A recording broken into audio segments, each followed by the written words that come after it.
ሰላም እንዴት ናችሁ? ውድ የዩቲዩብ ተከታታዮቼ እንደገና በአዲስ ቪዲዮ ተመልሰናል። ዛሬ የምገኘው እንግዲህ ሜትሮ ሪል ስቴት እንደነገርኳችሁ ቦሌ ቡልቡላ ላይ ያው የአባቱን ስም አጥፉት ነው የሚባለው ቦሌ ቶታሊ ማለት እንችላለን።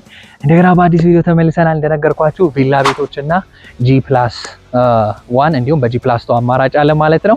እንዲሁም ደግሞ አፓርታማ ቤት ለምትፈልጉ ደንበኞቻችን ይሄ የምትመለከቱት እንግዲህ ለደንበኞቻችን በሁለት ወር ልናስረክበው ነው አፓርትመንት ነው። ይሄ አፓርትመንት እንግዲህ ባለ 2 መኝታ 105 ካሬ ነጥብ 8 አለው ማለት ነው። ኤኒዌይስ 3 ቤድሩም ለምትፈልጉ ደንበኞቻችን 123 ካሬ አለን። እዚህ ላይ የፔመንት ሲስተሙን ስናወራ ማለት ነው 2 ቤድሩም ከሆነ በ13 ሚሊዮን 200 ሺህ ብር እንዲሁም ባለ 3 ቤድሩም 123 ካሬው ማለት ነው እሱም በ15.4 ሚሊዮን ብር ከናንተ የሚጠበቅባችሁ 30% ነው። እያንዳንዱን ነገር አብረን እናያለን። ቪላ ቤት ካላችሁ ታውን ሃውስ ሆኖ በG+2 175 ካሬ በ45 ሚሊዮን ብር እንዲሁም ደግሞ በG+1 370 ካሬ ላይ ያረፈ 70 ሚሊዮን እና አንድ አማራጭ አለ። አይ ዶንት ኖ እታች ባለው ቁጥር ይደውሉልን። መልካም ቀን። ሰብስክራይብ